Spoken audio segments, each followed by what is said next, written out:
Hello and welcome to Dial H for Heroclix, where I am your host, Hunter Logan Smith.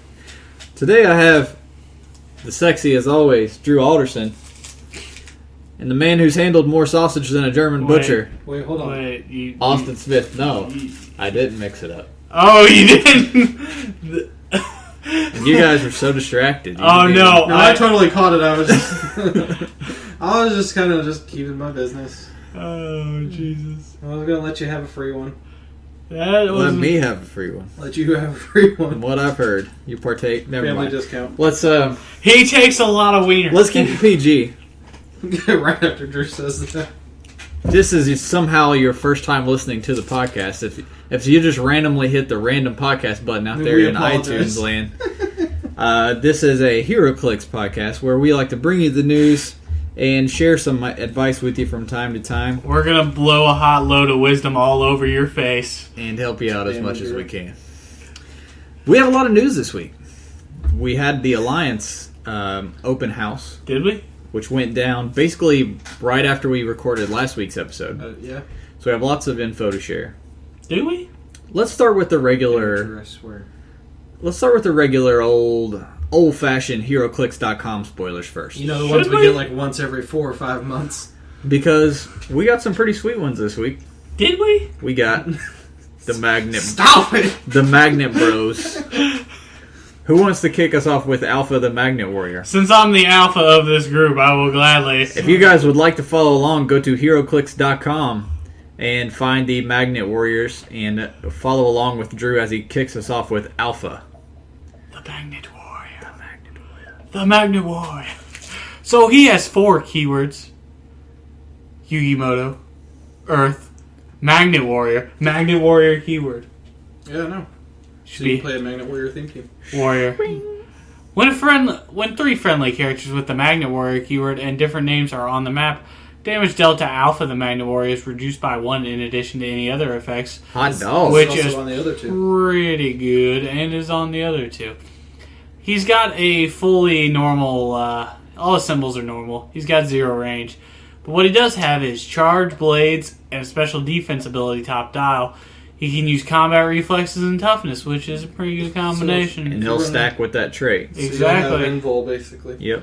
He has Invul, basically. And then he's got Empower, which is important, I'm imagining. I don't know what the other 3 look like, but... Down dial, he gets a special attack ability. He can use Incap. When he does, after actions resolve, it can use Incap again as a free action, but may only target the same character, as if that's a huge downside. I think, actually, that's the first time I've seen a double in-cap power that doesn't require you to hit with the first one. Yeah, that's Yeah. true. Yeah. That's a good point. I didn't even catch that. And he's only 90 points, so he's pretty cheap. Oh, yeah. And pretty solid values for Yu-Gi-Oh! Clicks. 6 clicks a lot. Blades makes up for the 2 damage. Sculpt looks really sweet, too. Sculpt's pretty nice. We'll let Austin do Beta. That's the because Magnet he's Warrior. the most beta person there. Personally, I think Beta's the best. Oh, sorry. I really like Gamma, but yeah, I think Beta's probably For the best point player. value, I think Beta's Yeah. nuts. So Beta the Magnet Warrior, same keywords as his predecessor here. No combat symbols, 0 range. Same trait. So if there's 3 different friendly characters with Magnet Warrior keyword, different names, damage reduced by additional 1. He's got a special, or he opens with 8 charge, 11 special with a special attack power, 17 toughness, and 3 exploit. On an 80-point piece, that's nice. Is it? Yeah, that's nice. Wait, and he has 11 attack, which is higher than Alpha's. Yeah, Okay. but he has a special attack power. Beta the Magnet Warrior has a range value of 6. When it makes a ranged combat attack and hits, place the hit character adjacent to Beta the Magnet Warrior, and he may make a close combat attack targeting that character as a free action. Swing. So you can pull someone at 6 range away and then smack them for 11-3. I mean, that's pretty That's awesome. pretty sweet for 80 points, honestly. Well, yeah.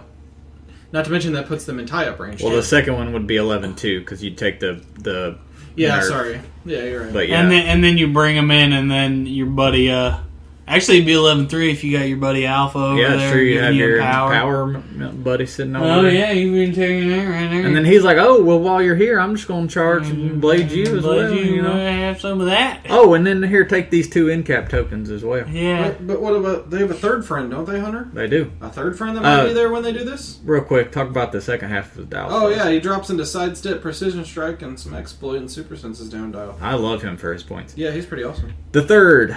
The goofiest. Last but not least, in fact, he's the most expensive. Gamma the Magnet Warrior. 130 points. Same keyword, same trait, but his trait goes a lot farther considering he already has invulnerability. That's why I like him. So he is now reducing damage by 3, which is nuts. But keep in mind, the trait and the defense powers are all reducing. So exploit weakness and psychic blast will still cut straight through them. Yep. But he only has a 10 attack, but he has flight. So unlike the other ones, he does actually have a special combat symbol. So he can carry his little brothers, though. That helps. He's got charge and a special attack power as well. Quake and precision strike, good combo. I love that precision combo. strike here. He also has close combat expert if that's your preference for the That's situation. another good combo. There's precision strike, close combat expert. So he keeps that combo for 4 clicks. He loses invulnerability after the first 2 clicks, but that's still really good. Then he gets loses charge, gets sidestep instead, and he picks up exploit weakness. So 4 clicks down there. He's got an extra click, 7 clicks long. So 130 points. He costs more, but I think he's what I think. If you're he's playing a worth full it. Magnet Warrior team, he's a tank. Yep. So how much would they be to get? They'd be a perfect 300, wouldn't they? Together, 130 plus 90 plus 80. Yep. Pretty sweet. We're very happy. And then there's a fusion form that they haven't announced, or that they haven't shown the preview for yet. But And these are all rares from Wave 2, just so you guys know. We also have John Lynch, which we will be getting here in a few weeks in our OP kits. Old Johnny Lynch. John Lynch is pretty sweet, actually. I love this piece. Yeah, This is a he's spy pretty team enabler. Honestly, this is a sneaky, one of those pieces I call sneaky good. He has good keywords, and those keywords will come into play. Gen 13, Soldier, Spy, and Team 7. We haven't seen much Team 7 love yet. The fact that he's got Soldier and Spy is awesome. So, like I said, those keywords will come in handy. He ignores hindering on movement, but he has 3 traits, which are pretty dang sweet. At the beginning of the game, choose one, Police or Underworld. This game, friendly characters with Gen 13 or Team 7 keywords can use the chosen team ability. It's worth bringing up that even if he's the only Gen 13 or Team 7 on your team, At least a he can use Police or an Underworld, I mean, come on. Mm-hmm. His other trait lets him be attached to Gen 13 instead of Grunge. While he's attached, if it could use Grunge's asset power, it can instead use John Lynch's. His asset dial, opposing characters within 4 squares and line of fire can't use Outwit. Not too bad. His third trait, friendly characters can use Mastermind, but only to transfer damage to higher point friendly characters with the Gen 13 or Spy keyword.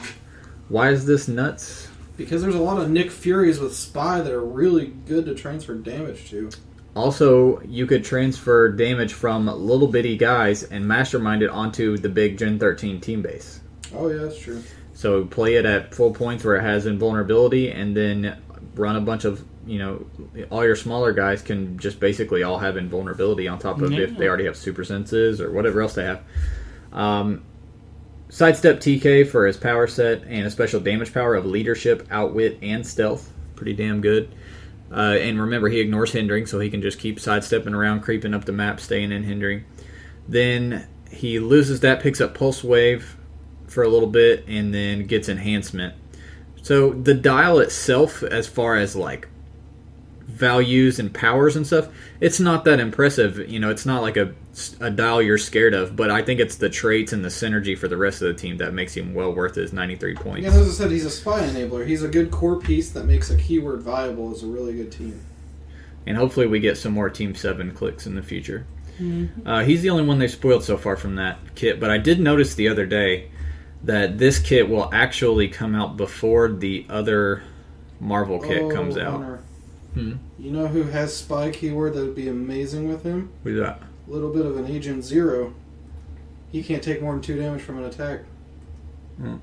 Well, damage transferred through Mastermind is not considered to be from an attack, though. Same reason why. There goes my phone. Same reason why that other combo doesn't work. So that does it for official spoilers, but we will, again, like we were saying, we will get into the Alliance spoilers. So, in case you couldn't have predicted it already, we're getting an Avengers set. It's now official. Official. But half the set is entirely new figures. Which that is have never been clicked before. Crazy news. Yes. Let's do all the summary so far. For DC, there will be no more primers, and by primers they mean gravity feeds for main sets. So, for example, the most recent would have been Guardians of the Galaxy for the comic book set. You know, there will not be a 10 different figure gravity feed coming out weeks before. And they basically said that was because they were causing shipping delays for the main sets a lot of times. Because apparently the gravity feeds are they're a pain to manufacture, and what happens is they run into issues making them, and then they have to remake whole batches of them or whatever, and the whole set has to be delayed for that. And they really weren't selling well. Like, these sit on shelves for a while. Yeah, it's true. We still got Deadpool ones and stuff like that. Yeah. Trinity War resources will be the Rock of Eternity and Pandora's Box. They are buy by the brick exclusive. Here's the thing about these though. They're not the old school buy by the brick though.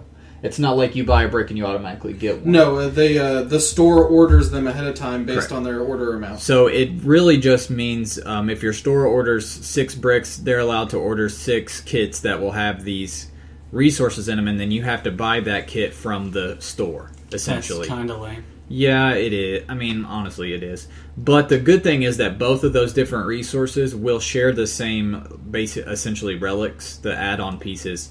And those add-on pieces will be found in the boosters for Trinity War. And they will be virtues on one side and the 7 deadly sins on the flip side. That's good. Yeah, which helps. And then they also will... didn't they confirm that it won't take up a slot in the booster? It'll be an extra... Yeah, it's an extra add-on. It's like the power or the rings and Iron Man and stuff like that. That's good. So that's all welcome news. The reason I think they do the buy it by the brick like that, where the store orders them like that, is probably because if you really think about shipping for it, it's a lot easier to ship one store one box of like 50 of those than it is to enlarge every single box the bricks are in to fit them in there. Ultra chases are supposed to be quote-unquote quirky and not meta pieces. Yeah, we'll see how that goes. Will be collector pieces or really nice... really niche pieces. Flash set includes new Flashpoint characters. We already saw the Pirate Deathstroke we were talking about last week. Upset about. I'm not upset as long as it's a certain different... You just didn't want another Deathstroke-ass Deathstroke. Yeah. Marvel information between 6... Okay, so let's find all our Marvel info. It's in the comments. Yeah. Scroll down. The OP kit. Yu-Gi-Oh! Battle for the Millennium OP series is pushed back to starting in January. Which one's that? That's the OP kit. The OP series, the 6-month series. They stated that basically OP kits are being split into 3 groups. They're doing storyline, monthly, and release. Storyline are once per year per platform. They didn't clarify what platform is exactly. Most of them are now going forward will be shorter than War of Light. So they're probably aiming at about a 4-month OP kit. Monthly kits are, of course, the new 3-figure OP kits that your store orders to handle a full month of play. And then release kits are small kits of like a relic or whatever that'll come with each release. Mm-hmm. So I've noticed on the big sets coming up, like Trinity War, the OP kits that come with those don't have figures. They're just like one relic, and that's pretty much it. So I don't know why they don't just ditch the whole thing in general. Like, why even just do it? Just put the relic in the actual set itself. Just either that or just don't do it. I mean, why even do an OP kit if all the hell it's going to have is just one relic? Who cares about one relic, honestly? Honestly, how much do those relics even ever get played? I know, it's true. Never.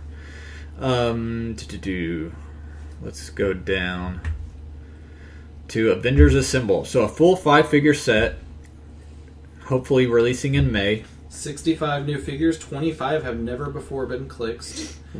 Go ahead. And they're going to be randomly inserting Avengers ID cards, which are part of a new resource we'll get to here in a second.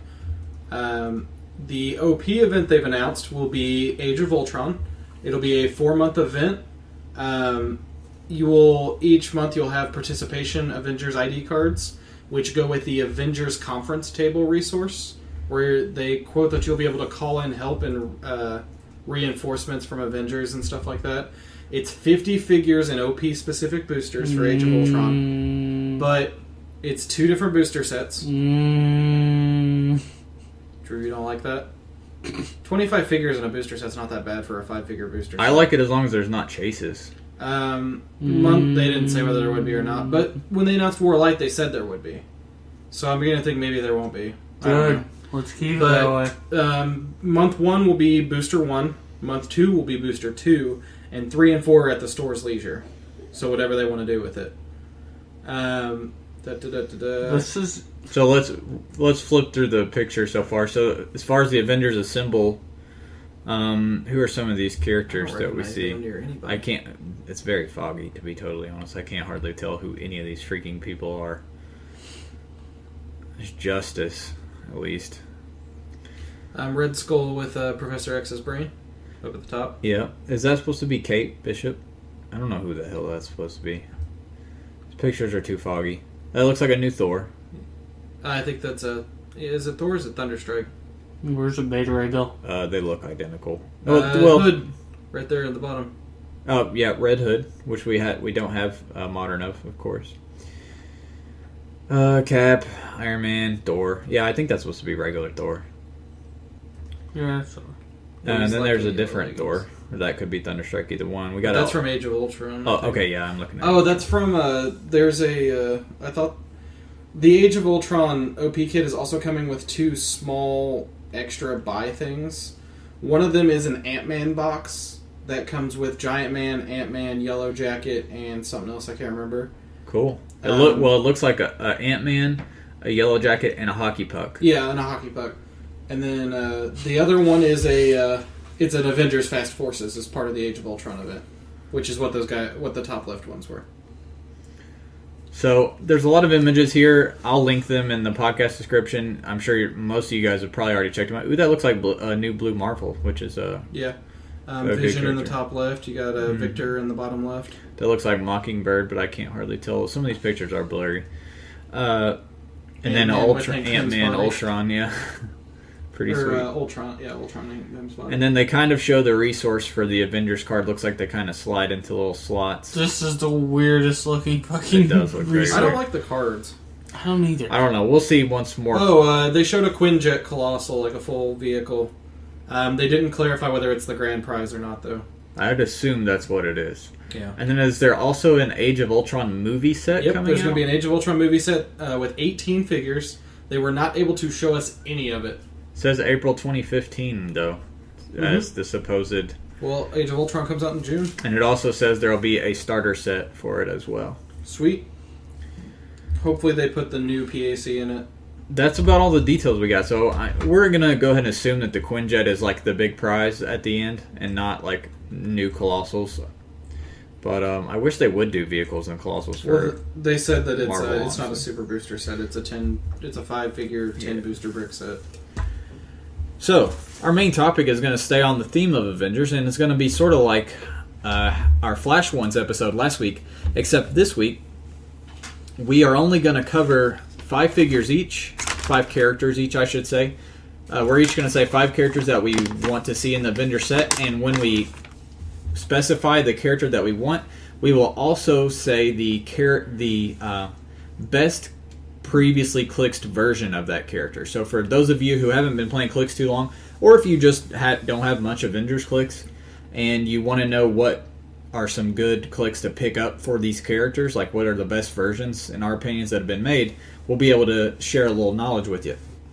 So what we're first actually going to do is each talk about a sub-theme that we think would be a good fit for the set, and just quickly mention a few characters that could be added into that sub-theme. And that will really cut down on the number of characters of characters that we have to cover.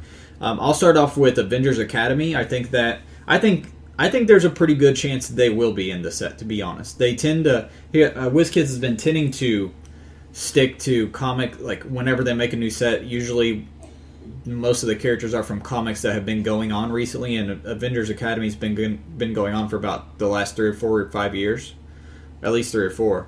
So I think that's a good fit. I even think they could do a Fast Forces for it and do like the original team with like Vale and Metal and Reptile and who was Hazmat and the Thunder guy. I can never remember the Lightning guy's name.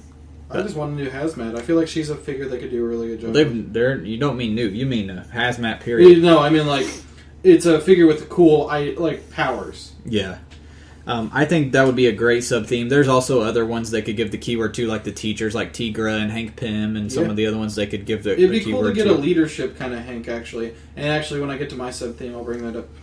So, Austin, what's your sub-theme? Avengers AI. The book's it's new. I mean, like, the team has a lot of interesting characters. We have Vision, of course.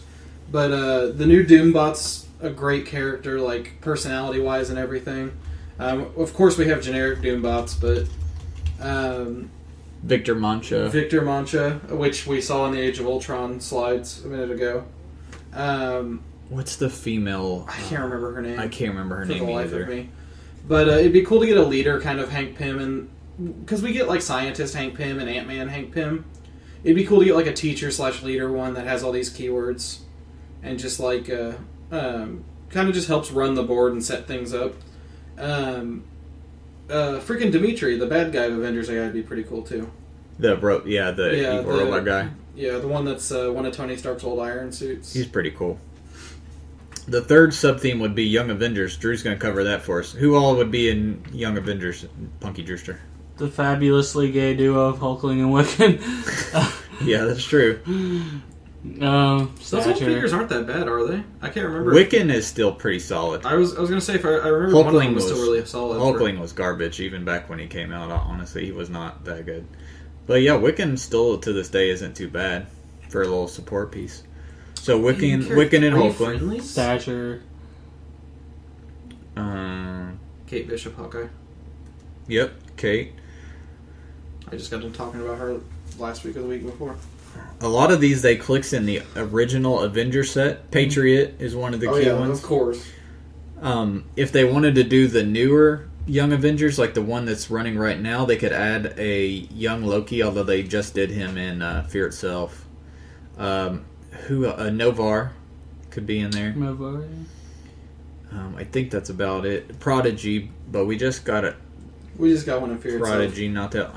I don't think the one in Fear Itself is the same. Yeah, it is. It's not Spider-Man. Is it? Okay. Yeah, it's a different guy. So those are three sub themes that I think are very likely to be sub themes. Honestly. Then we're going to go through each mention a character, and then what if the character has been clicks before, what we think are the best options for that. I'm going to kick us off with Wasp, and when I say Wasp, I don't mean Hank Pym, I mean Janet. This is someone that we haven't had clicks since Chaos War, and I think that Chaos War, the main set, the uncommon, was stupid, the best. amazing. Yeah, I don't think it's even a debate. You can't even like. Chaos War 030 Wasp is one of my favorite pieces ever. She is, and if you don't have this piece, pick it up because it's cheap too. Yeah. Honestly, I mean, this is a future star of Drew's Silver Age Value Corner. Honestly, it's just a Hall of Fame right here. 77 points, tiny size, so she can be carried. She has running shot for 4 of her 5 clicks, and on the same, as well as running shot, she has special attack power, and this is where she's just ridiculous.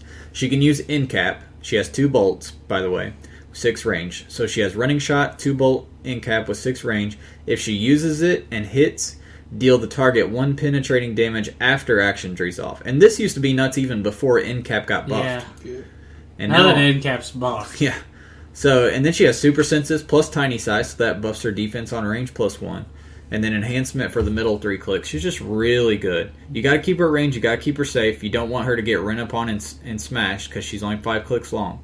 Give her a sniper rifle, see what happens. But, oh man, I forgot about the sniper rifle. God, Drew, why'd you tell him that? But she's just a great, efficient dial. So if you don't have Chaos War 030 Wasp, pick her up. She'll be really cheap on cool stuff. Less than $1. Austin, what's your number one? My number one's actually the Apocalypse twins from Uncanny Avengers. They're really cool characters. They have they play a huge role in a lot of the goings-ons between a couple. It's Uncanny Avengers primarily, but like some of their influence is seen in some other books. They're interesting characters. They have cool designs. We haven't seen like I don't know. Their style's weird, I guess. Like, you know what I'm talking about, how they look and everything. One of them's Iman. I can't remember how. I can never remember their names. I can't remember the other one's name, but they have not been clicked yet. They're brand new characters. Yeah, they're brand new characters. Drew, what's your number one? Sunfire. Sunfire hasn't been clicked in, I think, a very long time. Armor Wars. Yeah. God, I love he's that a set. very important character. I don't... Like, Sunfire's cool as fuck. Why would you put him in this? I was so shocked he hasn't got a more modern interpretation. Yeah, that's true. He's one of. I mean, I He's don't shown up a bit. want to say he's one of the more popular characters, but he's popular enough Yeah. that he should have been clicked by now. Seriously, like... How did you make it through GSX and Wolverine the X-Men and not click Sunfire? Seriously. That's weird. Sunfire's great. Yeah, we definitely do. Give him some love. My number 2 is MODOK. Why did I not expect this? We've only had one MODOK before, the Cap one. And he is awesome sauce. And if the new one is half as awesome as this MODOK, I'll play him all the time. This is one of the first pieces I ever went out and bought, and I freaking He's so love him. top heavy, he falls over, it's hilarious. So I've played this piece a lot too, and he's great. it's obviously it's easy to pick the best MODOK since there only is one, but this piece honestly is good. And if you enjoy the character, I definitely say you should pick him up. Probably find him for around $10 or less these days. He has running shot. He has flight, but he has a trait called All Head, so he can't carry, Best even though trait he's a name in the flyer. game. And he's just a running shot pin sire with good range, Hydra team ability, leadership, and impervious. And pretty simple dial just to keep him at range, psychic blast people. Generally, you're playing him with aim and Hydra agent, so you're getting Hydra buffs. Aim agent, this is looking at you, buddy. Yep, aim agents and renegades, so they're helping Moment of him. silence for our fallen brother. I already gave Aim Agent his time to shine in the silver corner. He picks up Outwit for a couple clicks, and then his last 4 clicks, he has a special pulse wave. And when he does, you choose a keyword that MODOK has. And friendly characters with the chosen keyword are not affected by the pulse wave. So if you're getting surrounded, which people sometimes do against MODOK, since they don't like him staying at range, psychic blasting them all day, they'll swarm in. You pulse wave. You choose For 3 damage. You choose aim if you're running a big aim team, and then none of your guys get hit by the pulse wave. And then he also picks up regen with prob control at the end of his last 2 clicks. So really solid piece for the points. Austin, number 2. Grim Reaper. It has been a long ass time since we've got a Grim Reaper. I don't even know if there is one. There is one. Oh, there is. Avengers. Yeah, I mean, he's kind of a... He's not good. He's not good by any means. I don't know, 65 points, that's a long ass dial for 65 For points. how old he is, he's not bad. Grim Yeah. Reaper's an on and off again Avengers villain. He's one of the older villains usually. But, in the recent Avengers Assemble show, he showed up for a bit. He's Wonder Man's brother, is it? Mm-hmm. He was one of the... When the Uncanny Avengers arc recently started, he was one of the bigger Kickstarters. He shows up for a bit, yeah. Mm-hmm. And then now he's he's one of the Horsemen of the Apocalypse. Mm-hmm. And we were talking, we think that would be a great chase choice for the set. Oh, yeah. The new Horsemen from Uncanny Avengers. And then have a revert mechanic of some sort. Yep. Drew, number 2. Hulk. So it may surprise you guys. How many Hulks do we have in modern age? 2. Not counting Red Hulks. Yeah, well, of course. No, Bruce We Banner have Hulks. one Hulk-ass Hulk, and we have Worldbreaker. Both of whom are solid. Yes.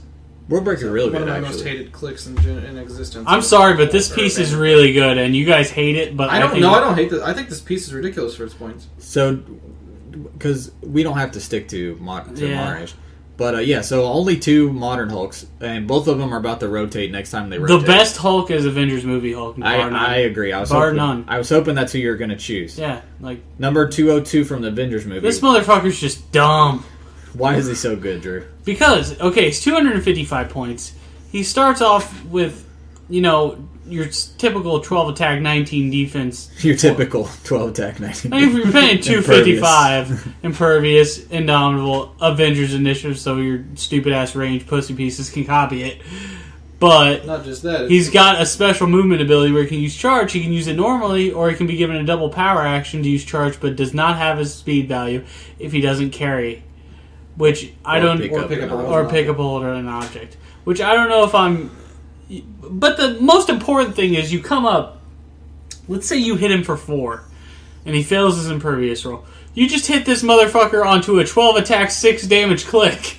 9 if he has an ultra heavy. 9 if he has an ultra heavy. I think it's the 6 clicks of impervious in a row. 6 with clicks? 11 11 or higher attack on all of them and 4 or higher damage on all of them. And with an 11 click long dial. Hey, you know what this guy does that Flash doesn't? Never not having charge Yeah. either. He Yeah. always This guy has does charge. that Flash doesn't, Hunter? Ignores hindering on movement. Yeah, well, he's a giant anyways too, so he would. Oh, yeah, anyways. true.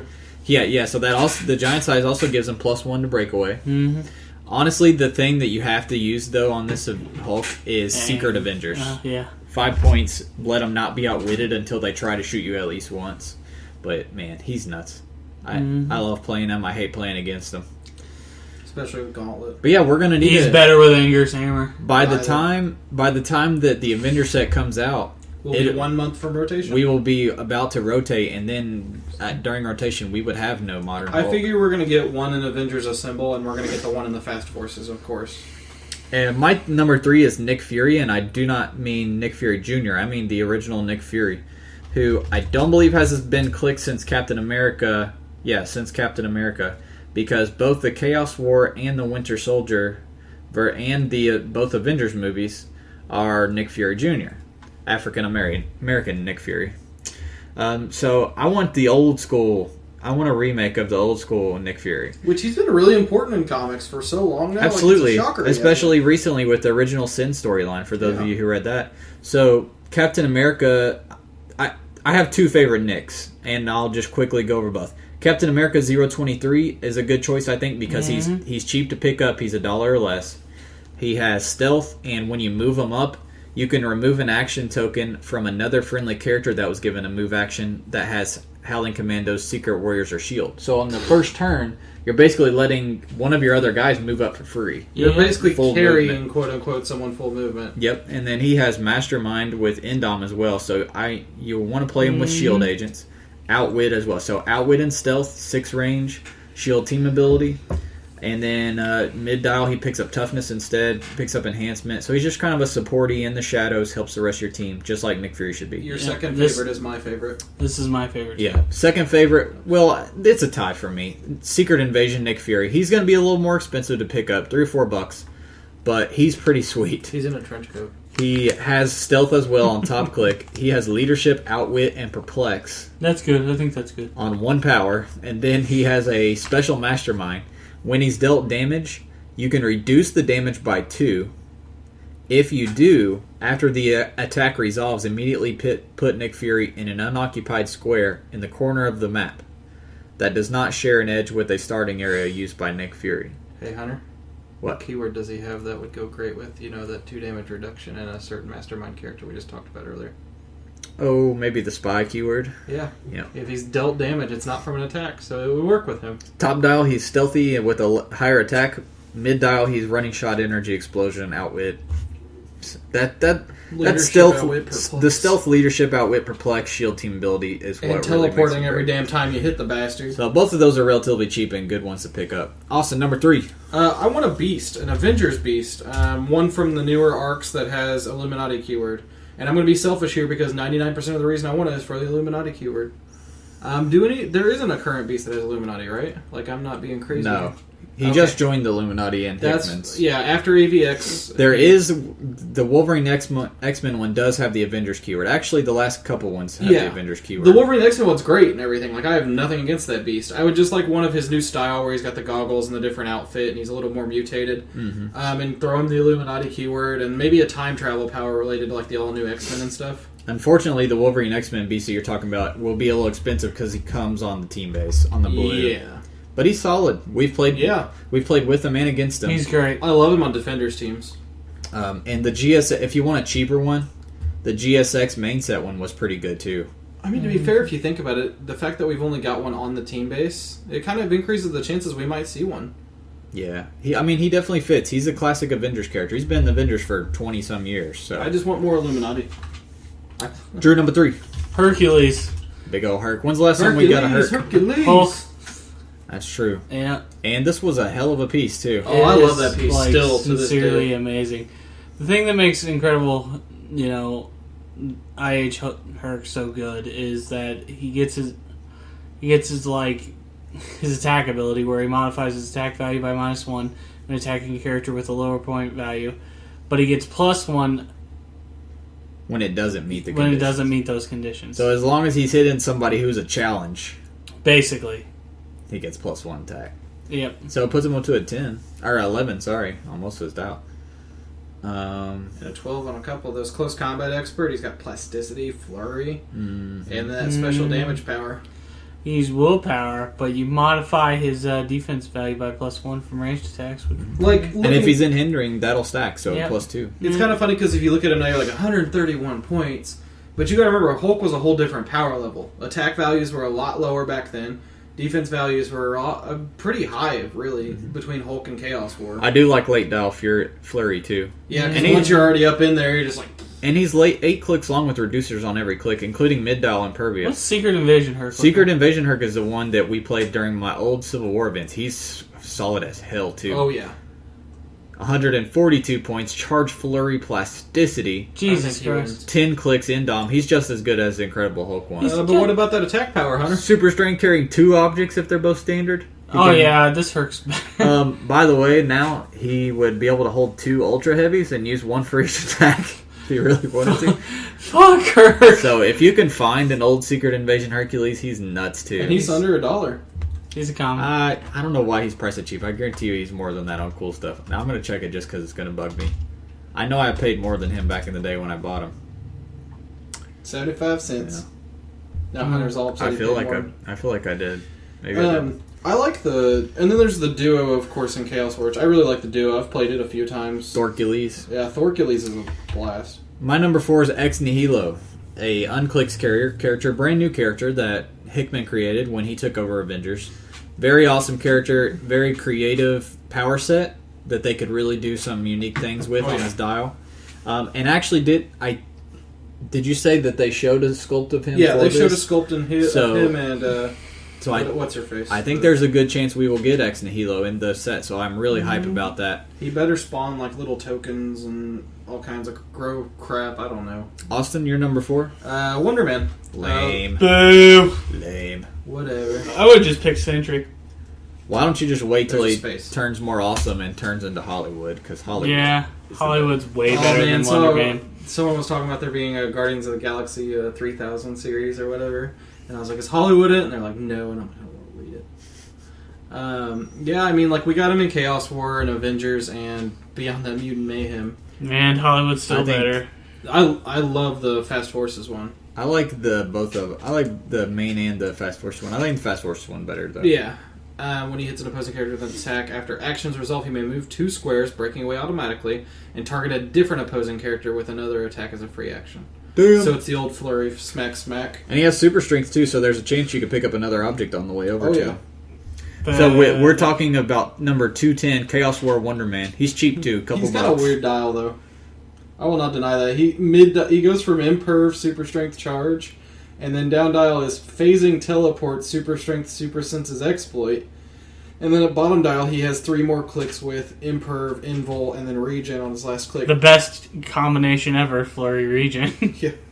Yeah, like his mid dial defense values do go way up though. Oh, yeah. You know what was so weird? Now that we look through all these Chaos War pieces, there was a lot of long dials and Yeah. a lot of high, good defense, good reducers. It's because they were. It's part of their attempts to shorten how long the game took. Slow the Yeah. Because back in Chaos War, holy crap, those rounds, you took the 45 minutes. The Chaos War is such a great set to play sealed into. Oh, yeah.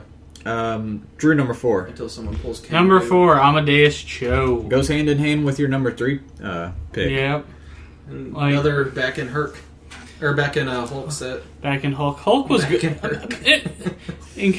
Incredible Hulk was an amazing set except for the chases. When it came to pieces that hadn't really been clicked in a while, they did a good job with Yeah. them. We got 3 Daredevils in it, so I was happy about that. Yeah.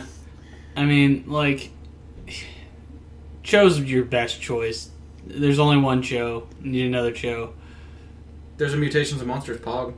Yeah, but The Incredible Hulk Amadeus Cho was pretty damn solid. pretty friggin' good. Good sealed piece. I played Yeah. him recently on an Avengers team. He's really good for a support piece. He's really good. Goes with Hercules. Hercules. Him and her get +1 attack +1 if they're attack. next to each other. Yes, sir.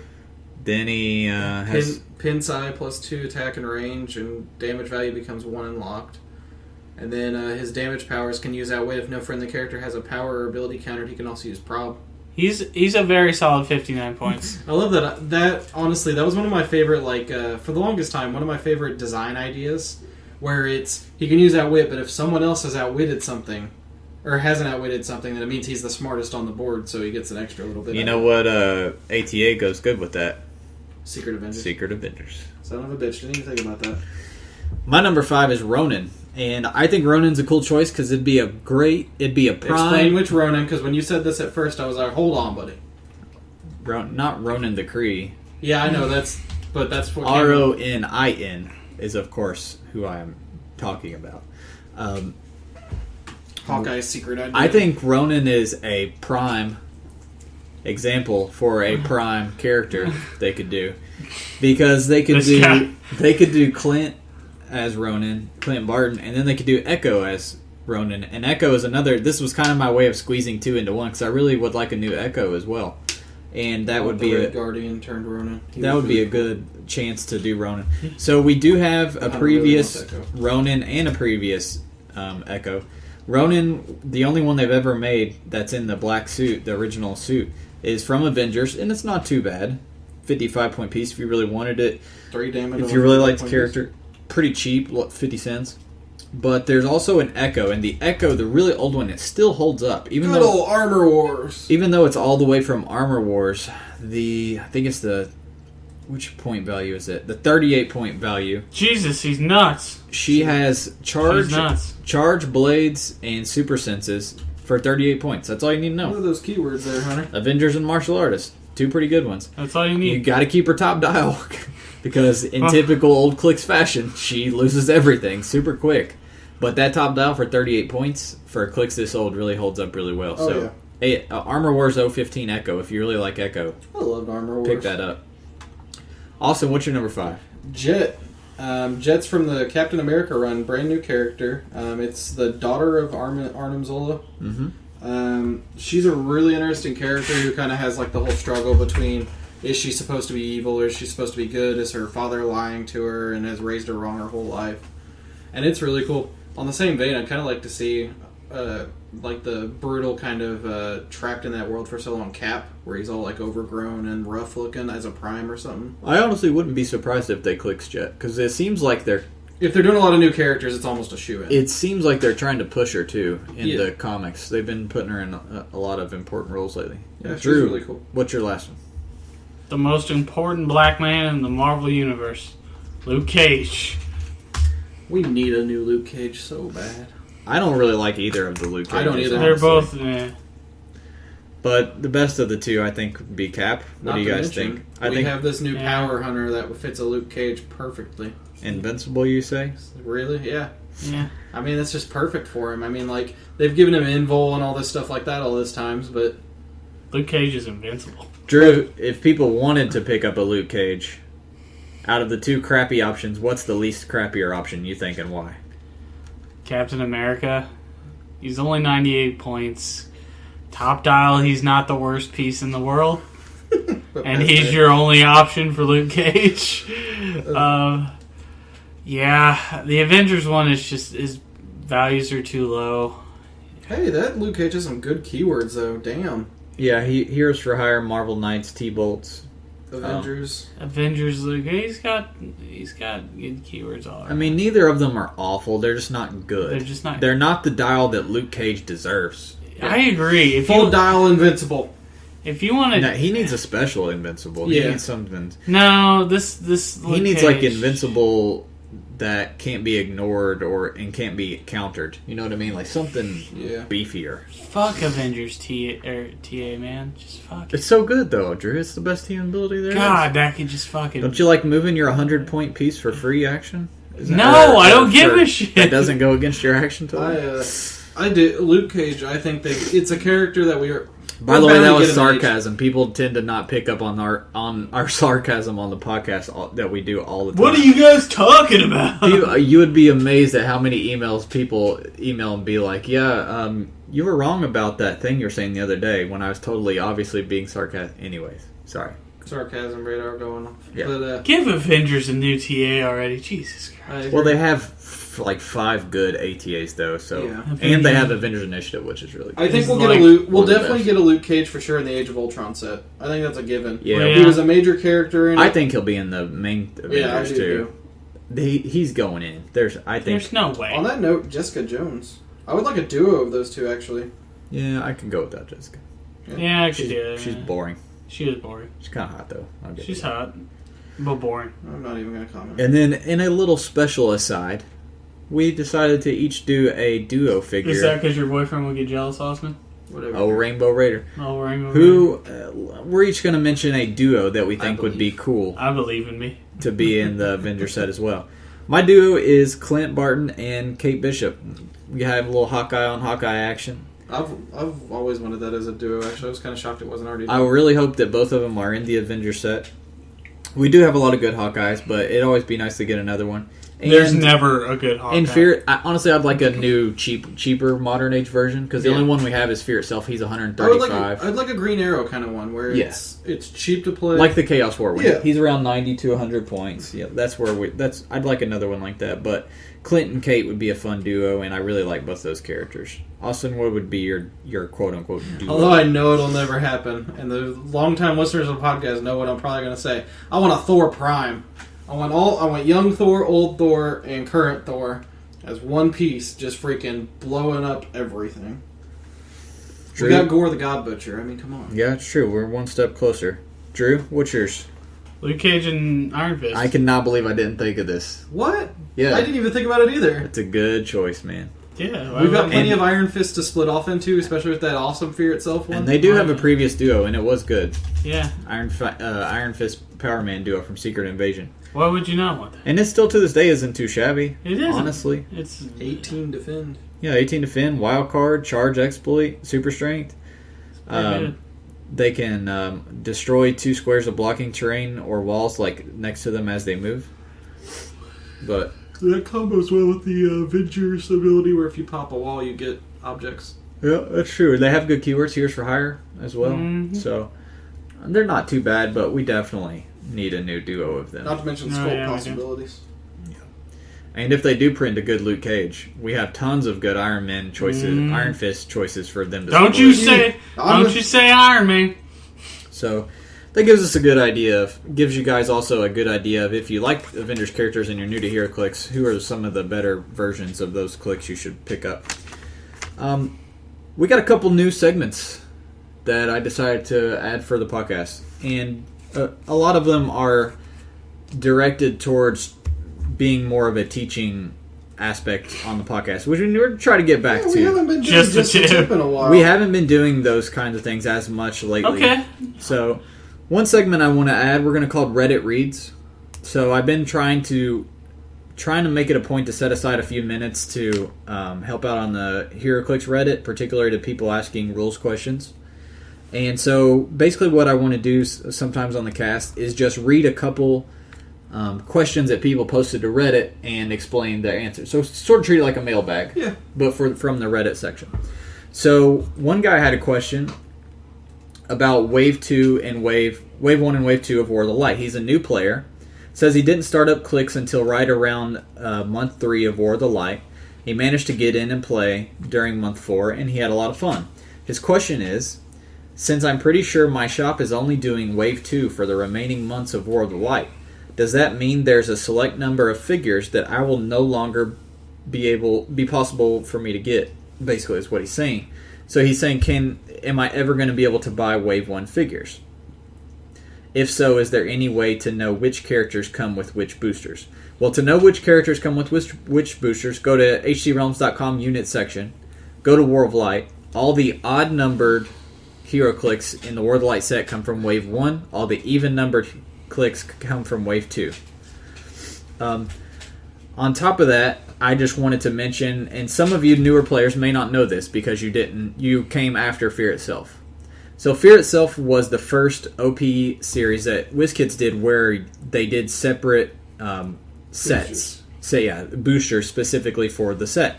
And Fear Itself was the same way. Once your store was only allowed to sell Fear Itself boosters during Fear Itself. They couldn't keep them on the shelf and sell them. So, but what WizKids did do was about a year, I'd say around a year after Fear itself ended, they gave stores the option to buy like a case, and then they could sell them normally on the shelves. Or any they had left over from the event. Yeah, or any that they still had remaining. So, I just wanted to throw that out there so that you guys who are new players and are worried about the same thing that this guy's worried about, there may be a chance. WizKids, I don't think, to my knowledge, you guys tell me if you've heard anything, but I don't think they've said one way or the other whether they're going to do that for War of the Light.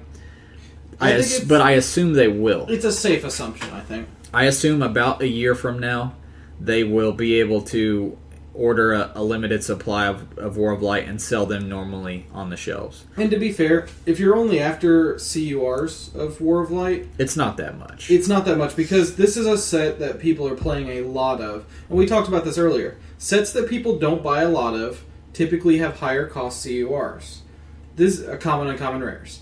This is a set that people are buying the living hell out of because they're playing it every week or every month, and some people at multiple venues to try to get those big expensive pieces out of it. Yeah. But the rest of the stuff is just piling up. And I know, like, when I played Fear itself, I had tons of extra crap from commons, uncommons, rares. I just gave away. Yep, me too. So hopefully that helps you guys who are newer players. And then one other Reddit read I wanted to throw in. Somebody had an ultra heavy rule question. It says, I'm fairly new to the click scene. I've played now at 2 local comic shops, and I've heard 2 different rulings on ultra heavy objects. At one shop, they claim to be able to place ultra heavies in between 2 squares or 4 squares, making each square hindering. So what I assume he's saying is put the object like on the line between squares, half in one, half in the other, and make both of those be considered hindering. That was a weird ass rule. The other shop claims that this is illegal. I can't find anything online. Can anyone help me out with a quote or a ruling, or is this just up to the interpretation of the judge? So first I verified with the guy, do you mean like setting a object half in one square, half in the other, and then they say that both of those are hindering? He said yes. I said no, it is illegal. That could be a house rule for that local venue. That could be something that they throw in, they think's more fun, and they let their players do. But that is not a typical rule. Typically, all standard-sized objects, the 1x1 little circular objects, have to go in one specific square, and only that square is hindering. There is an exception. Mm-hmm. The exception being vehicles that get destroyed. Mm-hmm. And that's one that people tend to forget, because a lot of people don't play vehicles, honestly. So when a vehicle gets destroyed, it becomes an ultra heavy, and that ultra heavy is the size of however big the vehicle was. So if we're talking about a cycle, it turns into a 2x1. And both of those squares that the cycle was occupying, those are hindering. But it's only one object. So if somebody goes by adjacent to either one of those squares and picks that up, that whole 2x1 area of hindering is now gone from the map, and it's being held. So it's not 2 separate ones. I just wanted to specify. And to clarify for newbies, you can't start with a destroyed vehicle on your team. Like, it has to be one that dies. Right. You have to play it. It has to get destroyed and then turned into an ultra heavy and set on the map. Now, some of those, like the bug, is like a 3x6, 5? I think it's a 3x5 or something like that. That's a huge square of hindering. And you can use it to your advantage when those get destroyed. Like, that can be advantageous. So I just want to throw that out there for you guys. There is kind of an exception to the rule, that being crashed vehicles. But no, as far as what you're saying, that sounds like it to me like it's a house rule that those guys, for some reason, seem to do. So hopefully that helps some of you guys out there. Speaking of special segments, Drew has quite a special segment. Are we talking like Super Downy or Ultra Downy? I don't know, but I've heard that Drew's segment is something spectacular. Ultra Downy. I've heard that it's silvery. Silvery. Not and gold, valuable. Not gold, so second place. Valuable as well. Valuable. Let's head on down. Take a trip. Down to the corner. To the corner. Corner. Not Austin's corner. No. You ain't not Rainbow Rider's corner. It's not Austin, and it's not rainbow colored. Yep. It's Drew's. And it's silver. That's alright. Drew, what do you got? What are you trying to sell me today on Drew's Silver Age Corner of Values? I'm going to take you back. How far back are we going? We're going back to Justice League. Jesus Christ. It's a long way. It's a long way away. So, what if I told you that there was a figure. And this figure Had the worst TA in the game. Well, you'd be right. I want one of our viewers to argue that when Drew reveals what it is. It's in Justice League. You can't argue it. So we're in Justice League. Uncommons. Alright. Alright. You want a secondary attacker. What are you looking for, Hunter? What are you looking for? Secondary attacker. Yeah. I'm looking for a ranged attacker. Ranged. And somewhere with solid values, I'd say at least a 10 attack. 10 attack. Yeah. And then somewhere in the point range of like 50 to 90 points. That's what I like. 50 to 90. How about 55? Oh, okay. Only 55. Only 55. Ranged attacker? Ranged attacker got 10 range. Wait, what? 10 range. Like after you put the sniper rifle on them? No. They already have 10 range. Pre-sniper rifle. 10 range. 10 range. Okay. You have my interest. Yes, I do. Not only that, but if you want to shoot him, he's got 2 different options for survivability. He's got stealth. And if they're, you can see through that a lot these days. That's true. So what else protection do I have then? We got that sweet ESD. Alright. And what, like a 15, 16 defense? No, Hunter Smith. 55 points.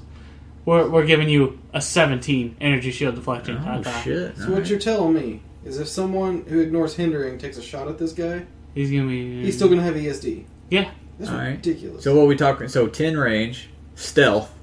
So he's just going to sit at range and just pop bitches from the shadows. Fuck yeah, but, I mean, maybe you say you want to make that attack value an 11 and that damage value 3. We got some range combat expert. We got some range combat expert. So let's say I just really wanted to bust this little 15 defense figure too. I can just pump my damage up to a 4? Yeah. Jesus. From 10 squares away? 10 squares away. Everybody's like, oh, I'm just going to move my little prop controller up behind my attackers and he'll be safe. 10 squares away. 10 squares away. Smash. But, Alright. and then you hit him. Okay, let's say you hit him for 3. Let's say you hit him for 3. He rolls on to Pinside with 2 damage. Who does that? For a 55-point character, screw that. Not bad. He also gets Perplex. But he can only target himself and modify his attack, damage, or range value. Because you really need that 11 range. Fucking dope. So, so 10 range, 10 attack, range combat expert, stealth and energy shield with a 17 defense for only 55 points. Only 55 points. Very nice. I'm sold. I mean, unless we're talking about a crazy... surely, if he has 10 range for 55 points, he's got to have, like, a ridiculous price tag. Right? No. I mean, what are we talking here? We're talking probably $1. 99 cents on Cool Stuff Inc. By the way, we haven't even mentioned his name yet. We're I was talking about to say, have you mentioned who it is?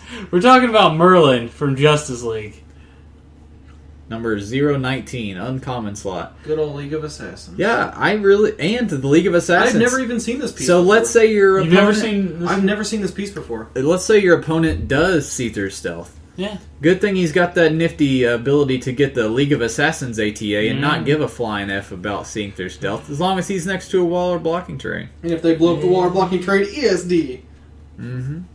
Oh, that was nice of you to create that little square of hindering for me to sit in. Just to enjoy that 20 defense right there. Feel free. Yeah, that is a pretty good figure. I'm sold. I do have him too. Yeah. I actually really want to play him now. He's really good. Damn it, Drew, you actually sold me on Looks like a good hammer piece to me. Honestly, throw him some running shot. Son. Throw him Nulls hammer. Running shot, willpower. Yeah. 10 range. 10 range. Motherfucker would be great. Motherfucker just moving around. All right. Bows. Good sell.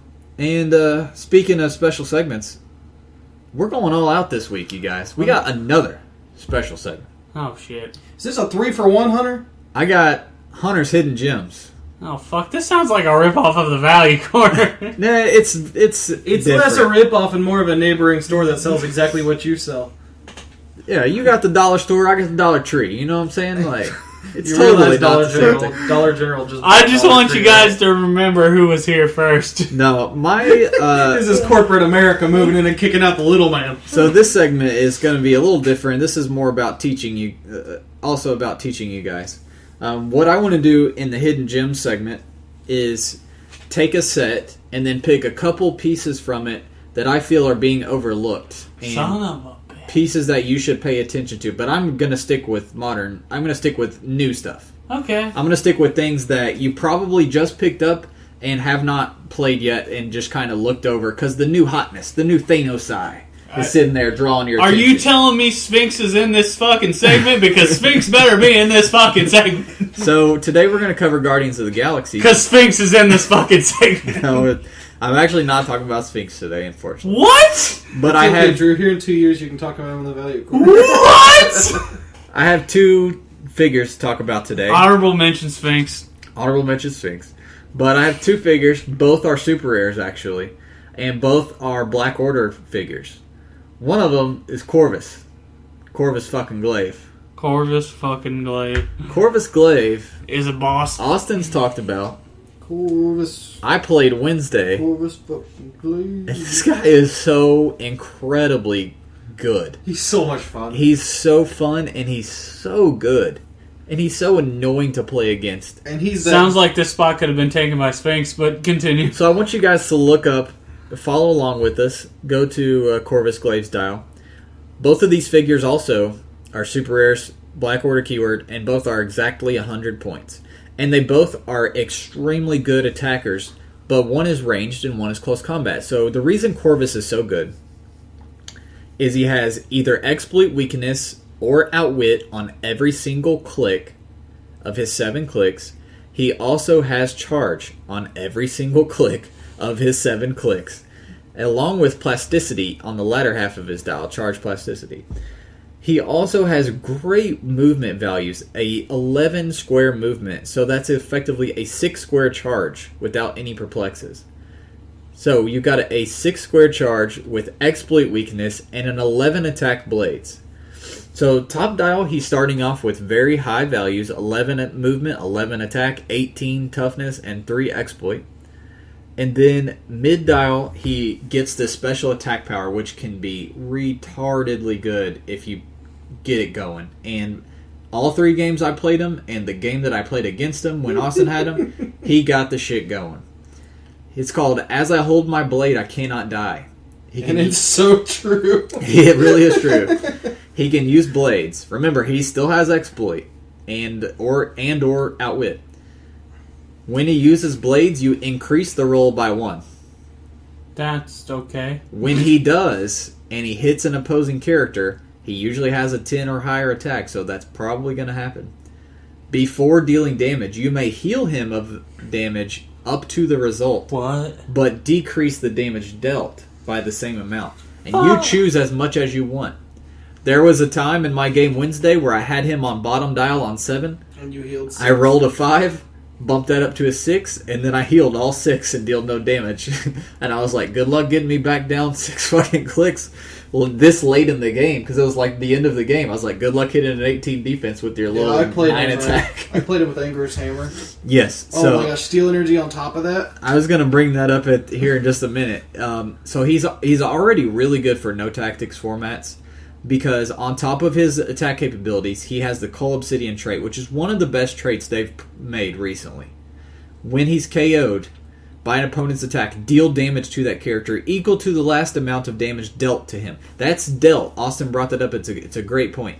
It's not damage taken. So even if he had invulnerability from a resource or something, they hit you for 5 and you reduce it by 2 and you end up taking 3.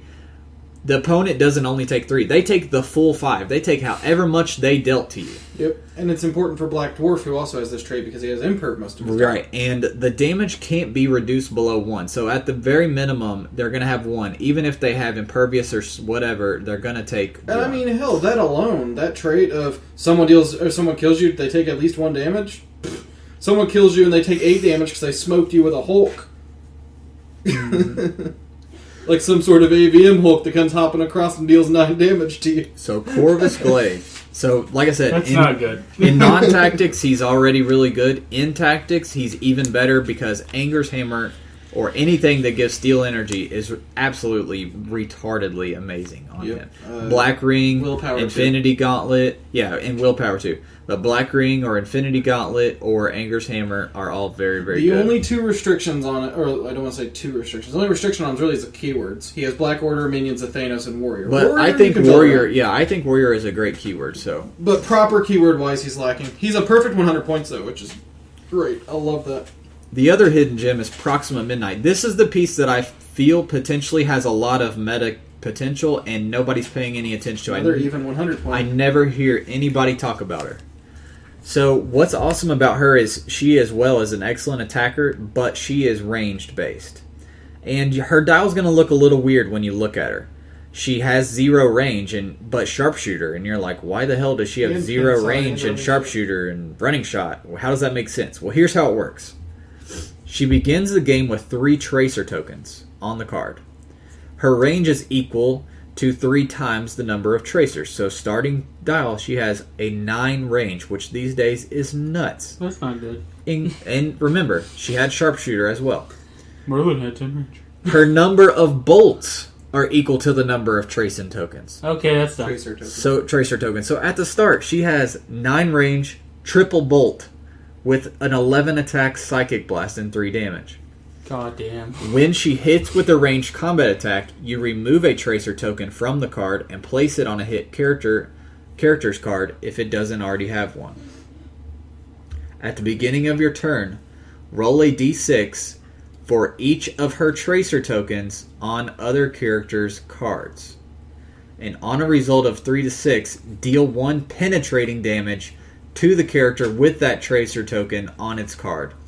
When a character with her tracer token is KO'd, she gets it back on her card. Oh, hey there, Bizarro. I was going to say, One of just, 3 tracers on if there's anybody in the game now that helps you shit on Bizarro, it's this chick. What's that defense power that also helps shit on Because Bizarro, too? I'm going to double check on this. It says for each token. I'm going to double check on this with the rules team. But I'm almost certain if you hit Bizarro 3 separate times with this and put 3 tokens on his card, he'd have to roll, because it says roll a d6 for each of her tracer tokens.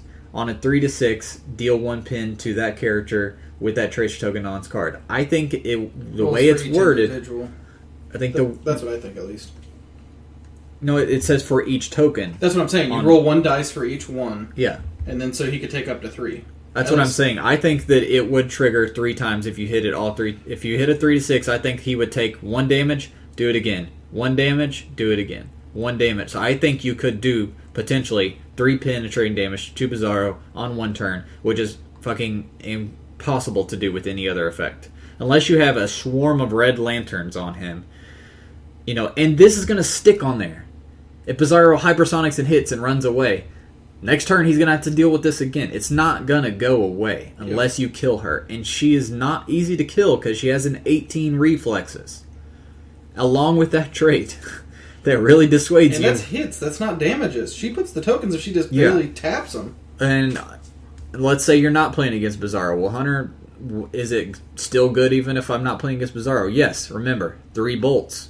You hit 3 separate people. It's very first attack. Running shot out. 9 range, 11 attack. Hit all 3 of them. Give a token to each one. Now for the rest of the game, each of those characters is probably taking a click of damage each time. I don't know if she'd give one to each person she targeted. That's a question. Yeah, so that's another rules question. The second part one I do have to verify because I don't know if on 1 attack she could give out all 3 tokens, but I'm going to double check for you guys and we'll talk about it next That week. is amazing if she can.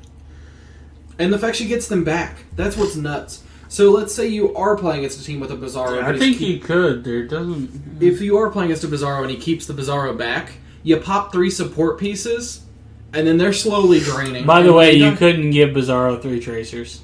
Because What? it says specifically, remove a tracer token from the card and place it on a hit character's card if it doesn't already have one. So, okay, yes, only 1. Okay, yeah. Why do we miss Good that? point, Drew. How did I miss that? We all feel like idiots. Still, though, the fact of dealing penetrating without ever having to even mess with him again. I think you could totally hit all three characters. Yeah, it says... I'll double check. Yeah. But anyways, regardless, she's nuts. What's that other trait she has, huh? Sucky. Yeah, that's what I said. She also has the other trait for defense wise. People don't want to bust her. So she's got 18 reflexes, 3 clicks of 17 reflexes after that, then 3 more clicks of super senses. And for her last 4, the 4 through 7, she has steel energy with solid attack values, including a perplex and a CCE that you can really just pump that attack up to make sure that you're getting hit and that you're healing, keeping her alive. Tokens. The longer alive the longer she stays. Well, she has to do. Range attacks. The longer she stays alive, the more your opponents are taking damage from those tracer tokens. For 100 points, I think she's really, really good. You know, we don't say it too often anymore because the belt's kind of been cycled out in favor of other ones. She's a good belt target because you could give her stealth and willpower. Yeah, I think Batman Cowl is going to be great on her. So, when you target multiple characters, is it considered the same range combat attack? Yeah. I think it should work then. I'm going to double check because it says on a hit characters, not each hit character. Power plant. Actually, yeah, never mind. So, anyways, power plant would be good on her because you could give her energy explosion if you targets one character, 3-bolt penetrating energy explosion, and then if that is the case and she can apply multiple, that means she could apply them in a group like that. I think she's extremely good. I think while your friends are worried about their combos and their Thanos size and their Thanoses and all their tyrants, who is really ridiculous, and all their other things, do some work, theory craft some teams built around Corvus or Proxima Midnight. You can play them together because they have the same keywords. Just play Sphinx and Spiral. That's and see what you can come up with because I think both of them are really worth looking into. Oh yeah, just play Sphinx and Spiral. That's all. Let's move into community this week. The people are calling out for Sphinx. Drew, it's okay. No, it's not. Doom it's okay, PhD. It's not your fault. Dr. Doom PhD got the highest score on week number 2 of dial design. This week you had to create 2 dials. This past week you had to create 2 dials that referenced each other. And what that meant was just that one of them had to have a power or trait or something that references the other character. So he did the Wonder Twins, which we haven't gotten since Anniversary. I forgot they were even a thing. Yeah, they existed they were made back in Anniversary, but yeah, he did Wonder Twins. One's 45, Jaina's 55. Super Friends and Team. Forgot about the Wonder. Because I never knew that they were a serious DC thing. I always knew them from like the cartoons. That was a DC thing. I didn't know that though. They're from the Super Friends cartoon. Yeah. The Super Friends had Superman and but I didn't know they were part. I don't know. Just shut up, Drew. So I liked the dials. They both scored. They got the best score from our guest judge. Zan has the dolphin movement symbol. Their trait is called Wonder Twins. They start the game with 5 Wonder tokens. When they take damage, you remove a token for each click taken. When there are no Wonder tokens, you KO them. This ability can't be ignored. If Zan is adjacent to Jaina, give him a power action that deals no pushing damage. Turn his dial to any click 1 through 6. So it's sort of like Zavin, except you have to be next to your buddy. You have to be next to your twin to do it. Form of a quake. So they have one that has Quake, one Poison, one Incap, Barrier, or their special movement where they have ignores hindering characters and can be carried by Gleek. During your turn, you can place water. So like you have all these different options to turn Zan to, whatever you need for the matchup. And then Jaina's similar. If she's next to Zan, give her a power action that deals no pushing damage. Turn her to any click 1 through 6. She can get one of hers has charge, but only if she moves in direct paths. One of them gets flurry and the dolphin symbol, where she turns to an octopus. And in all his, another thing that I think helped him score well is the names of his powers, and he names with the octopus he has combat reflexes. With rhino hide gives him toughness. Shape of an eagle gives charge and flight. Those types of things. And then he had a special defense power. The shape of the eagle. And then the special damage power of the fly gives her flight and tiny size. Opposing characters within 2 modify their attack -1. because she's basically annoying them.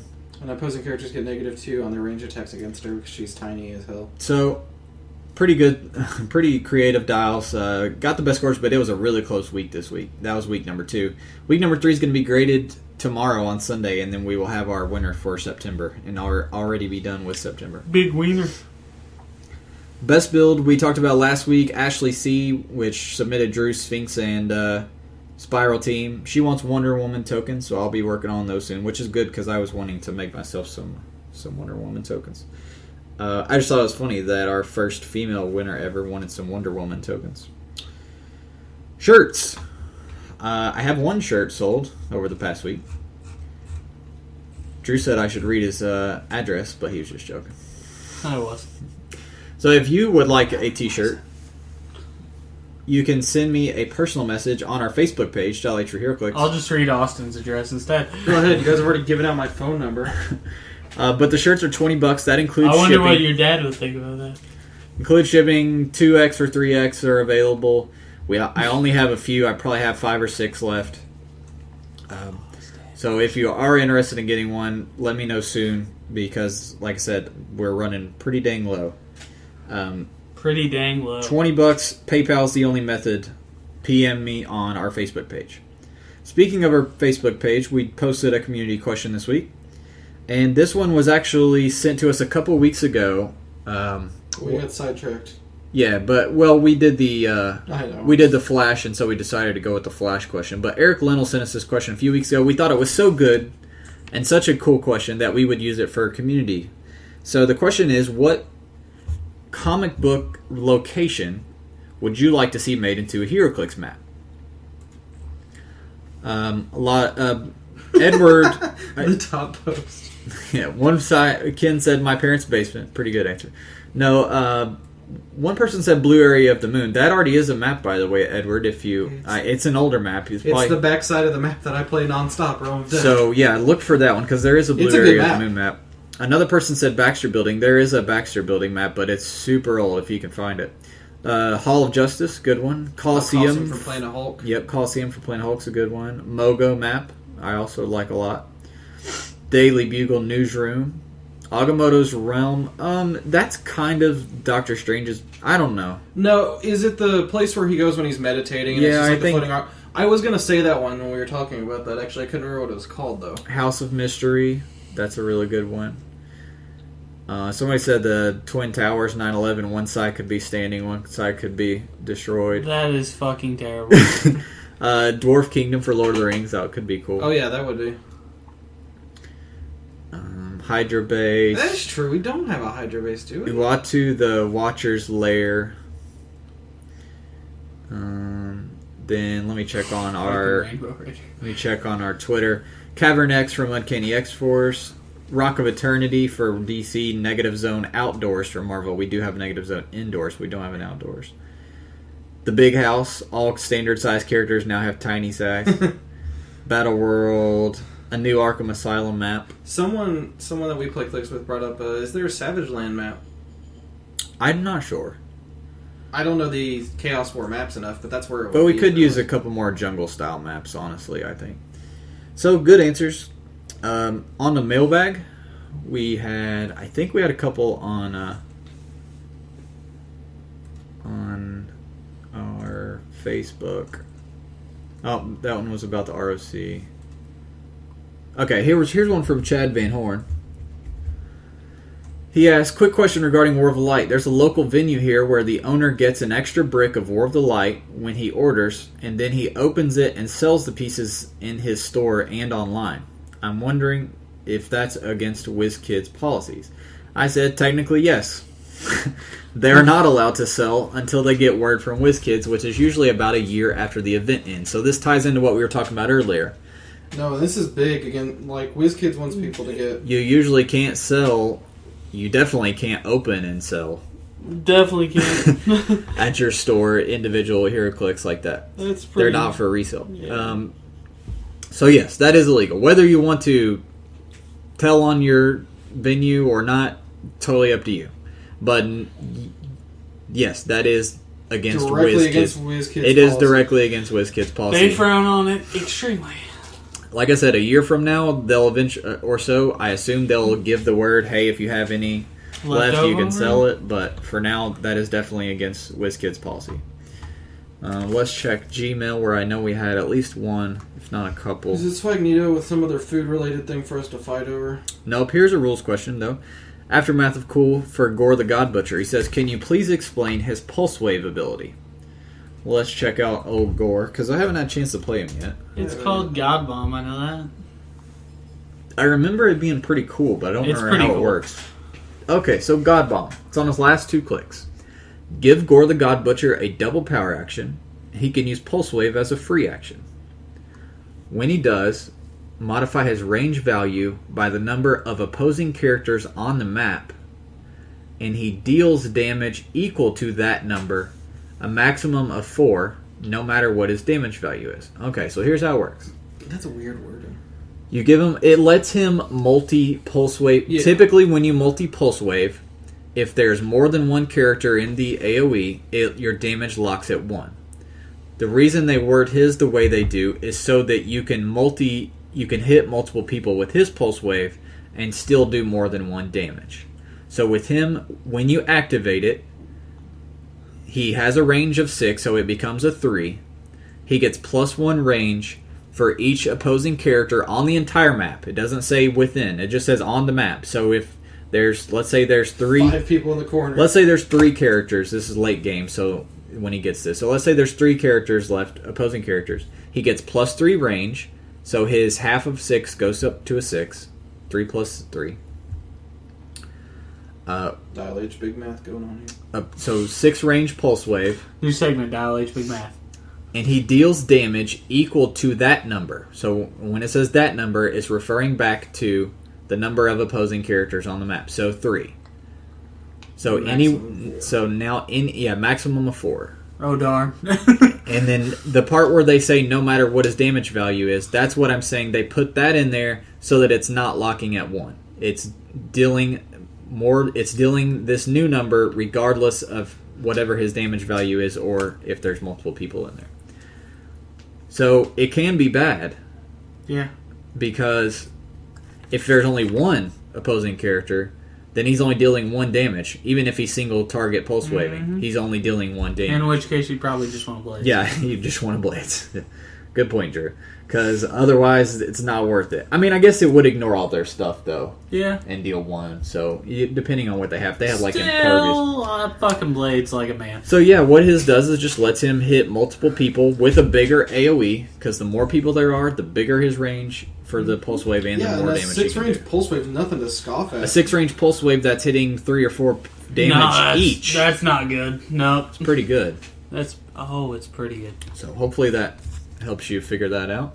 We had another one from Eric Linnell, of course. Hey fellas, I play War of the Light month 4 tomorrow, so I have War of the Light on the brain. Okay. Number 1. Is Indigo John Stewart the worst piece in Wave 2? Oh, I don't think so. I don't think so. I don't think he's amazing, but I think he's pretty I don't solid. remember what he does. He is the sniper. I know he is, but I can't remember exactly. I think he's solid. I don't think he's amazing for sealed, but I think you'll get more play out of him later. He's not the sniper. The Black Lantern version is the sniper. Yeah, running shot pulse wave right there for 130 is fine. Wait, what? 130 points, 8 range, 2 bolt, sharpshooter, and the flight symbol with running shot pulse wave top dial. As Austin said, that alone makes him automatically probably not be the worst character. Just running shot pulse wave in general. And he throw a shape change and sharpshooter and flight on there, and I mean that's not bad. After his first click, he gets the compassion. His is when a non-adjacent friendly character within 6 takes 3 damage or more after extra resolve. If the character hasn't already been healed, you place John next to him, heal that character 1 damage. He himself loses pulse wave but gets energy explosion and enhancement. Then his late dial, he has phasing and toughness. So this dial is not exactly what I would consider a good dial. But it's not an awful dial either. I mean, he opens well at least. He's got a glass. I wonder if he means like the thing is, Eric may have a point just because the rest of the set is so damn solid. Honestly, because now that I think about it, even the cheap guys in Wave 2 are pretty damn good. So I'm going to just real quickly flip through, see if there's anybody who I would outright say, yes, they're definitely worse than him. But I'm going to have a hard time finding them because Wave 2 is very good. Maybe Monk?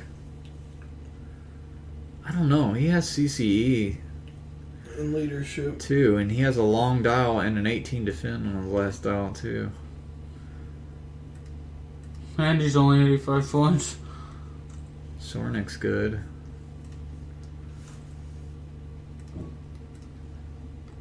No, I'm going to say controller's worse. Yeah. I'm going to say 0-10 controller would be worse in my opinion. Not that he's awful either, because he does...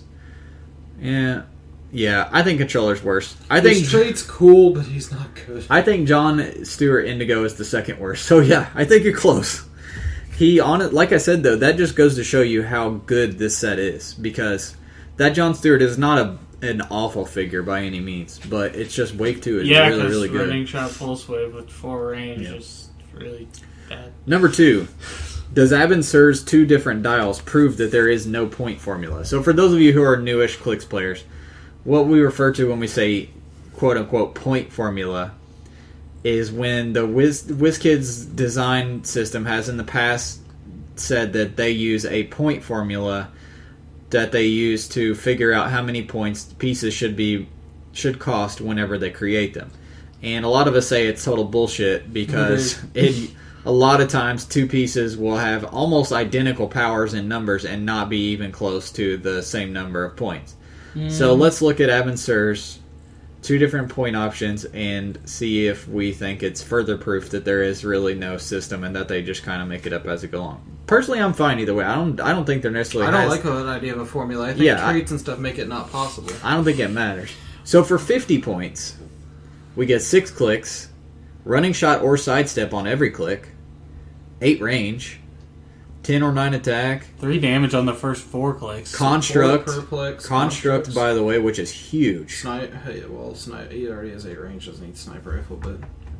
And he does have a trait that makes him a little worse. Each time an opposing character would use prob to reroll Abin's attacks, or when they target Abin, Abin takes -1 defense, so it makes it easier to hit him.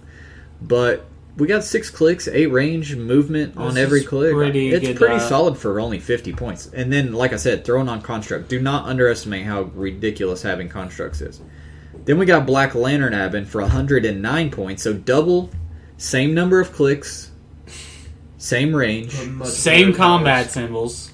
Same combat symbols. He does have Outwit, he does have Prob, both of which I know...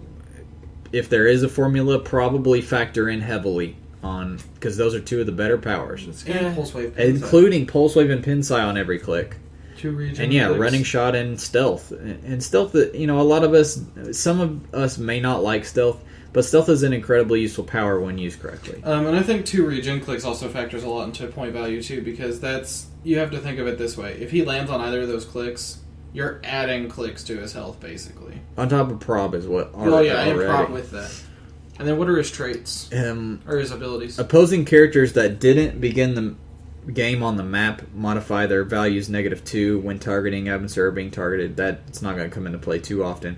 His defense power is toughness. If an opposing character has attacked Abin and they miss, he can use Invul instead of toughness. If an opposing character attacks Abin and rolls a crit miss, he can use Impervious instead.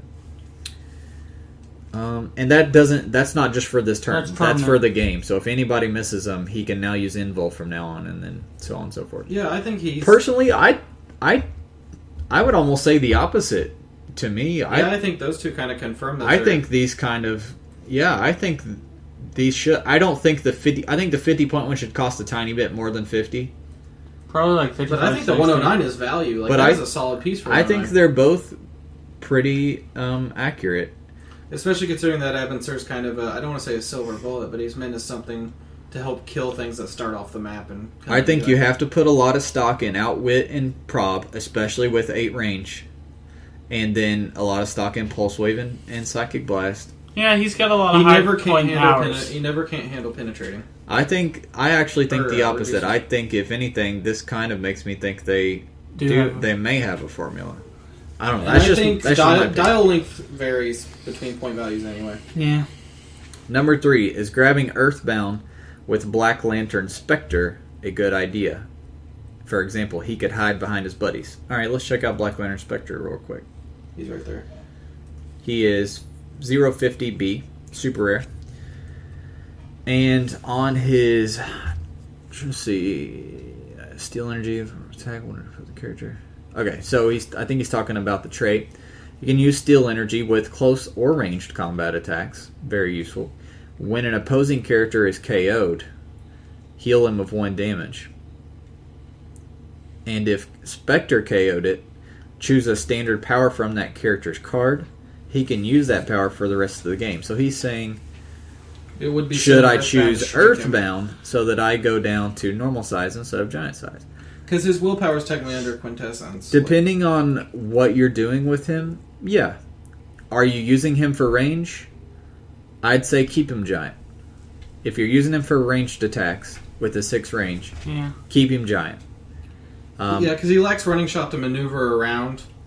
If you're using him for melee, or if he's getting pretty beat up right now and you want to kind of get him out of the fight, maybe he's on regen at that point or something like that. Or he's on his stealth side blast and you want to kind of move him to a safe location and get clear and get ready to start taking shots. Then maybe take it and hide him. But I don't know. It would be totally situational. It'd be very situational whether I would take it or not. Good luck killing It's not a bad idea. It's an interesting... It's something to keep in your mind, like I said. Thing, for situation. Number 4, what about Red Lantern Spectre makes you feel he's overrated? He goes down too quick. In fact, it's funny that you asked this, 'cause I just played him Wednesday, and I tore right through him very easily. Let's look at his down. My opponent was playing him at his cheaper point value, but actually... Let's see, your Red Lantern. Okay, so for 200, you get 7 clicks. For 250, you get 2 extra clicks that both have Impervious and Prob on them. My opponent was playing him at 200.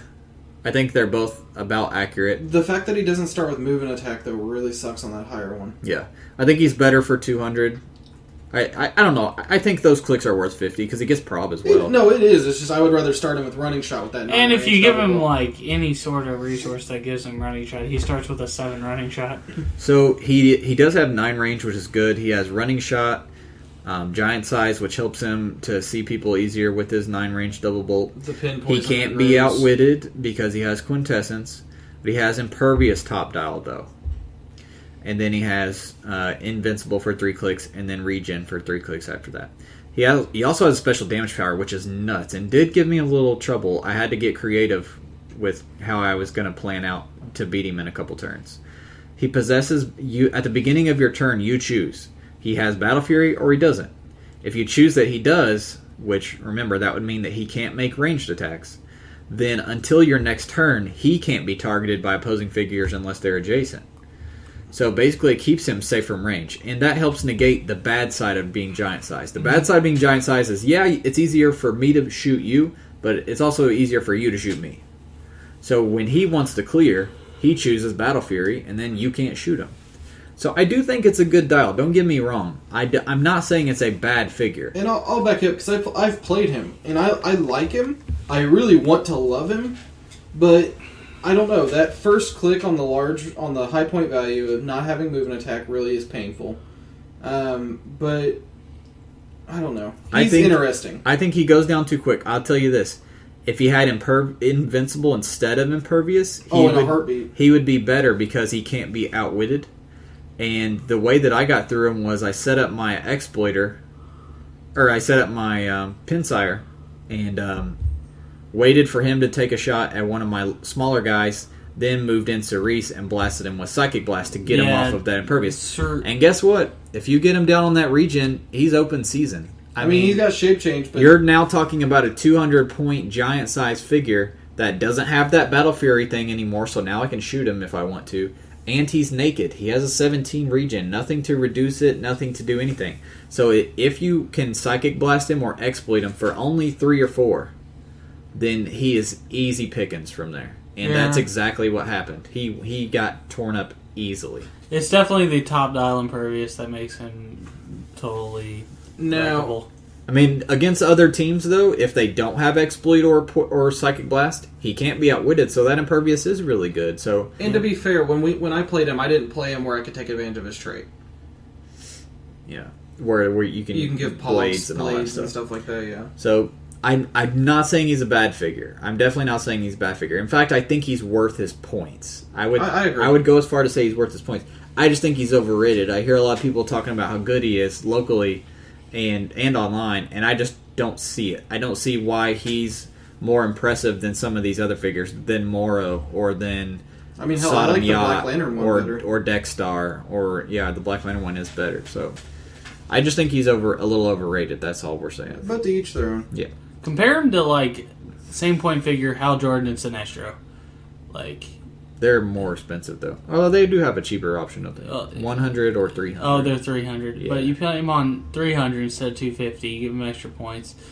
They're going to be burned through pretty quickly, but they have a longer dial. They have 11. A longer dial. They have the amazing duo attack ability, which is nuts. And they also have a higher defense value at a 19 with Perplex, so up to a 20 if you wanted to. Yeah. God, I don't miss 20 defenses. But anyways. Number 5 is Drewster as smooth as a playa named Gus. Drewster's not going to get that reference, but I do think he's almost as smooth as a player named Gus. And Austin's probably getting close to getting that reference from Psych. Oh, okay, yeah, I get it. I kind of get it. Emerald Mage asks, a funny story about Drax. Okay, I'm going to do this shorthand. I remember this email. It's kind of long. I'm going to kind of sum it up. He says he bought 2 packs of Guardians, decided to do a battle royal with his friend. He picked Drax and thought it was weird that the Drax style was only 4 clicks long for 100 points.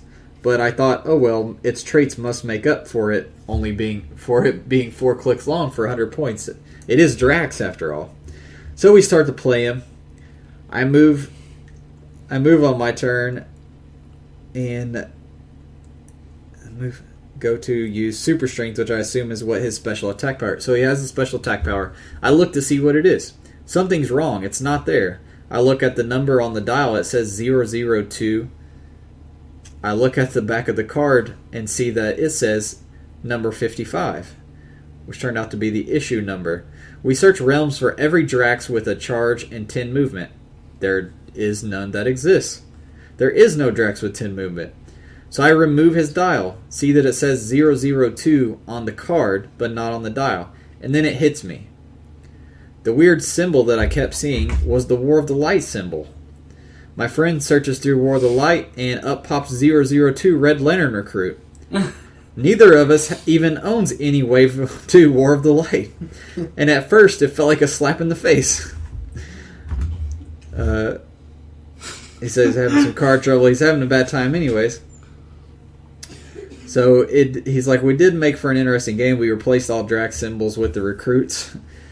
And then he goes on details about the match. But oh man, we've seen some bad misprints in our time. Holy crap, I'm still salty about some of them. This turn of events gave me an idea about a future dial design. What if we did like an amalgam contest, kind of like the comics? You take 2 concepts from any media and mash them up. For instance, by the way, not amalgam. Amalgam. Said amalgam. Yeah, I said amalgam. Oh my gosh, I would have never let you live that down had I heard that. It would be crazy the stuff people could do. I like you, so I'll let you go. Iron Spawn, Shazam, Dr. Octopus, Constantine, Hellboy. I digress, but my only problem is I don't know what to do with the piece. I know sometimes they put the wrong card in a pack, but how do you take a dial? In other games, God, people do not know how to use grammar. In other games, misprints are valued and sought after, but in clicks, it makes the figure pretty damn useless. Yeah, misprints and clicks are worthless. My store doesn't allow print and play. What the fuck? Store doesn't allow print and play? What? So I thought about just doing a paint job to make him into Red Lantern Drax for home games. Any idea? That's not a bad idea. Red Lantern Drax would be kind of cool. It sucks. You can contact WizKids about the replacement. I don't think it would apply to this figure, though, because he's a common, and the dial that you have is also a common. And generally, don't they only do the replacements for chases or super rares? No, or something they like that? they replace anything, but it's usually a waste of your time because it takes forever to get. You're gonna have to mail it in, and we're only talking about a common figure, anyways. The cost to mail it in would be more than it would be to buy one. Yeah, probably. you could get a Drax from one of your buddies for a fucking quarter. So just buy a Drax if you really want one that But bad. yeah, I mean, like we've seen. Oh my gosh, Wolverine the X-Men was a mess. I have like a stack of cards from Wolverine the X-Men for figures that weren't in any of my boosters. So, funny story about Wolverine and the X-Men. I know where you're going with this. So, Harry bought a brick of Wolverine and the X-Men. I arrived shortly after Harry, upon hearing the news that Harry got neither a Prime nor a Chase in his brick. I, Drew Alderson, like the scumbag I am, immediately go up to the counter and buy the other half of the brick. Or the case. The case, yeah. Little did I know inside was a Jason Prime. Dark Phoenix Cyclops, too. Or not Dark Phoenix, Phoenix Cyclops. So, He also pulled an Iceman in that box, which was a team-based figure. yeah. Was it Harry or Drew that pulled it? I did. Okay. Yeah, so I saw two of those. In Drew's booster of Wolverine the X-Men, Yeah. he got the figure for the Iceman that comes only on the team base Yep. for Wolverine the X-Men. And they but it also- was in a regular booster. And they also didn't switch clicks my Magneto properly, so I ended up breaking it off. I was pretty fucking pissed. That's upsetting.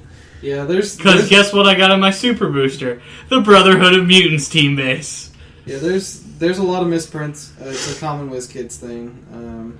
For rare figures, anything over like $5-10, whatever, mail it in, get a replacement. Usually they'll either replace the figure directly, or if they don't have any available, they will send you a replacement of the same rarity. Which is kind of a cop-out, because they'll probably send you something stupid like fucking... Like a Sabretooth without Brotherhood keyword. And last but not least for mailbag, Swagnito sends us in an email I don't want to hear anything he has to say. talking about line of sights, because somebody asked us last week, what should I do for line of sight? I said just take a simple piece of string, any piece of string, and hold it from center of square to center of square. But he linked me some custom line of sight tools that these guys sell on eBay that are only $10, and they look really cool.